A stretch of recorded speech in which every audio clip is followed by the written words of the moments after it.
To be in the top 10% of Canadian families by wealth, you need $2 million. Top 5%, 2.8. And the top 1% starts at 7.4 million. Those are the most recent official numbers Canada has from the Parliamentary Budget Office's wealth database. They measure 2023, the newest year on record, and if anything, the rungs have crept a little higher since. In the next 10 minutes, I'll show you the whole ladder, where you land on it, and the one number on this list that matters more than any of this, because it's not the 2 million. I'm Toying, a CP and MBA with years of real client work behind me. I'm glad you're here.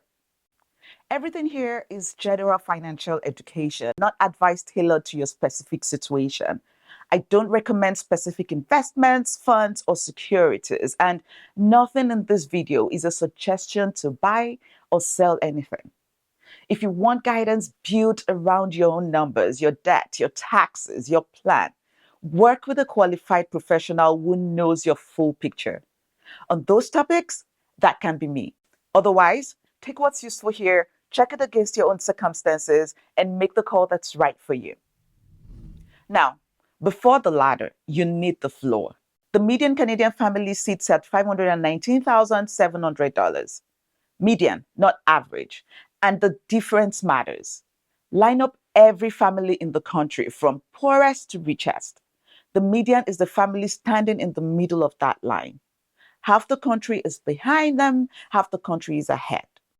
The average is a different animal. One billionaire walks onto the street and the average of the whole street jumps. Nobody on the street got richer. So when you hear a big, scary average net worth number, it's usually the billionaire dragging the line up. The median is the honest number, and I'll use it all the way through this video. If you've never had these numbers laid out straight, hit the like button. It tells me to keep making this. Thank you. Now let's climb. Top 20% of Canadian families, $1.3 million. That group holds 69% of all the wealth in the country. I know. Top 10%, 2 million. And that group alone holds more than half, about 53% of everything. And if that number just made your stomach drop, stay with me because there's a reason it shouldn't. This channel is me walking through what the real numbers mean for regular Canadians. If that's useful, consider subscribing. Okay, let's keep climbing. Top 5%, 2.8 million. That's about 843,000 families, and together they hold 40% of the country's wealth. Top 1%, 7.4 million, about 169,000 families. Wow, nearly a quarter of all the wealth. And the ladder keeps going. There are about 1,700 families in this country above $171 million. Yes, you heard that right. Now, on the other end, because this is the part that puts your own number in context. The middle 40% of Canadian families, the actual middle of the country, sits between $300,000 and $1.3 million. And the bottom 40% share 3.3% of the wealth between them. So if you're somewhere in that 300K to 1.3 million band, you are not behind. You're the middle of Canada, no matter what it feels like in your neighborhood. And these days, your neighborhood is your social media feed. Open any app and somebody's always posting the new car, the trip, the renovation. Nobody posts about being the median. So the picture you carry in your head of normal is built from the loudest posts, the same way the average is built up by the biggest fortunes. Think of the average salary at a big bank. It looks huge until you remember it includes the CEO, while the median employee earns a fraction of the CEO's salary. So, am I behind is usually the wrong question asked against the wrong number. You've now got the right numbers. But the ladder still holds one thing, and it's the thing that decides how you should feel about your rung. The ladder ignores your age. A 38-year-old halfway up is a completely different story than a 62-year-old on the same rung. Same number, different story. I made a whole video slicing these numbers by age. It's linked at the end. And if the ladder rattled you, that video is the one that will settle you down. Here's my heel.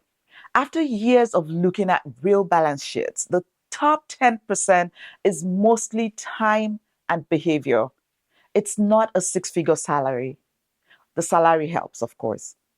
There are teachers who are quietly in the top 10%, and there are people earning $200,000 a year who are nowhere close.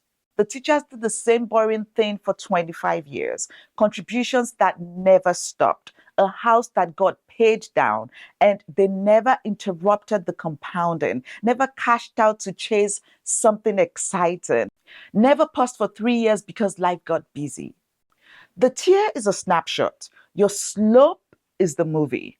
Where you are on the ladder today was decided by the last 20 years.